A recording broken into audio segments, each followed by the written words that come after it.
Compte rendu numéro 002 de la réunion du Conseil des ministres du gouvernement provincial du Haut-Katanga du 9 avril 2024. Sous la présidence de Son Excellence Monsieur le gouverneur de la province du Haut-Katanga, l'honorable Jacques Tiaboula Katwe, il s'est tenu ce mardi 9 avril 2024 dans la salle des banquets du gouvernorat de province la réunion du Conseil des ministres du gouvernement provincial du Haut-Katanga. 6 points étaient inscrits à l'ordre du jour, à savoir 1. Lecture et adoption de l'ordre du jour. 2. Lecture et adoption du compte-rendu numéro 001 de la réunion du Conseil des ministres du gouvernement provincial du Haut-Katanga du 9 janvier 2024. 3. Communication de Son Excellence Monsieur le gouverneur de province. 4. Situation sécuritaire. 5. Validation de l'arrêté provincial instituant le péage et les péages sur la route de contournement dans la ville de Likasi. 6. Divers. 1. Communication de Son Excellence Monsieur le gouverneur de province. Dans sa communication, le chef de l'exécutif provincial a annoncé aux membres du Conseil qu'il a plu à Son Excellence Monsieur le Président de la République, chef de l'État, Félix-Antoine Tshisekedi Tshilombo, de nommer une femme, et ce pour la première fois dans l'histoire de la République démocratique du Congo, en l'occurrence Son Excellence Madame Judith Suminwa Tuluka, au poste de Premier ministre, chef du gouvernement. À cette occasion, le gouverneur de province a adressé au nom de la province des félicitations à Son Excellence Madame la Première ministre, tout en lui souhaitant un fructueux mandat, et a souligné que la province du Haut-Katanga était prête à l'accompagner dans sa lourde tâche. Pour clore sa communication, le gouverneur de province a annoncé aux membres du Conseil que les élections de gouverneurs et vice-gouverneurs auront lieu le lundi 29 de ce mois. À ce sujet, il a exhorté tous les membres du gouvernement à apprêter les dossiers de remise et reprise tout en continuant à travailler avec abnégation.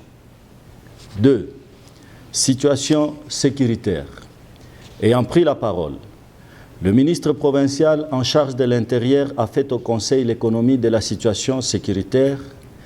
D'une manière générale, celle-ci demeure relativement calme sur l'ensemble de la province.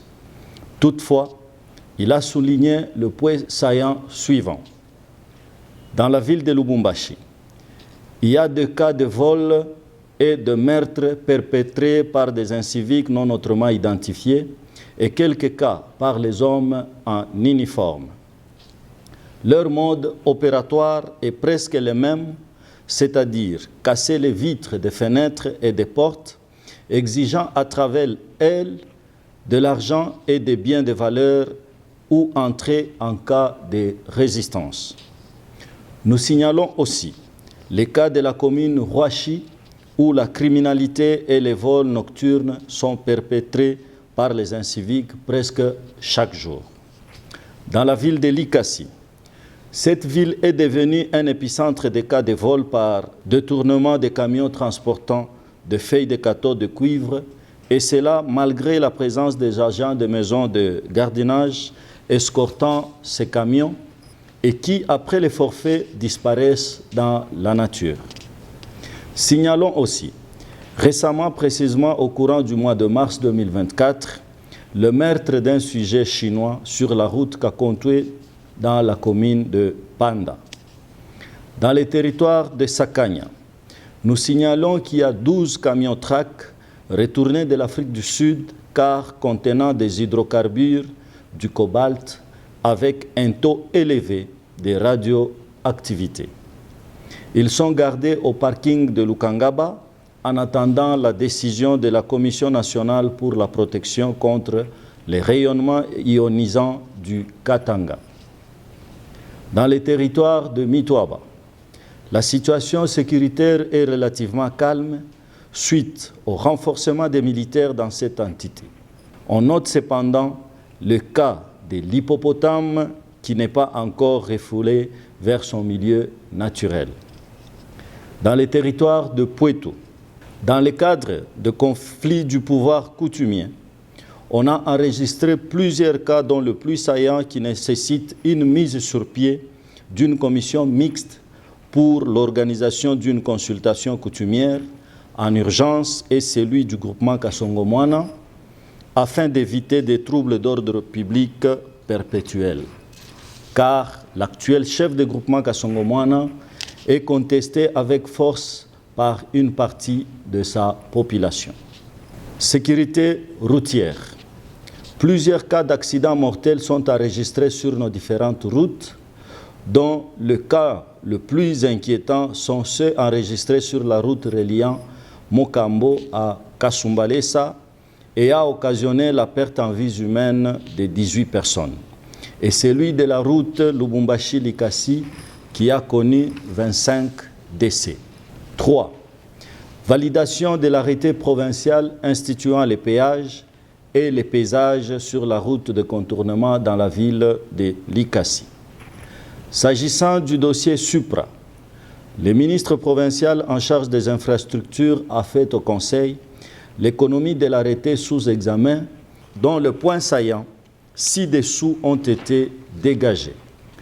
Le 12 janvier 2024, le ministre des Finances et Fonctions publiques provinciales et le ministre des Infrastructures, Urbanisme et Habitat ont signé un arrêté interministériel instituant les péages et les paysages sur la route de contournement dans la ville de Likasi, province du Haut-Katanga, pour tous les véhicules et selon leur catégorie. Le 15 février 2024, la concession a été ouverte à l'exploitation sous la satisfaction totale des usagers jusqu'à ce jour. Toutefois, il y a lieu de signaler qu'après l'ouverture de la dite route, les concessionnaires devraient continuer avec des travaux d'entretien, ainsi que certains travaux tels que les assainissements et la couche de base. 4. Divers. 3 dossiers ont été traités dans les divers, à savoir, primo, la commémoration de la journée de monument qui aura lieu le 18 avril 2024. Secondo, la réception des conteneurs portant certains équipements destinés au stade Kibasa-Maliba. Tertio, le désengorgement du centre Lukuni pour permettre la prise en charge des jeunes enfants en rupture familiale et à moins de 18 ans. Commencé à 10h30, la réunion a pris fin à 12h45. Je vous remercie.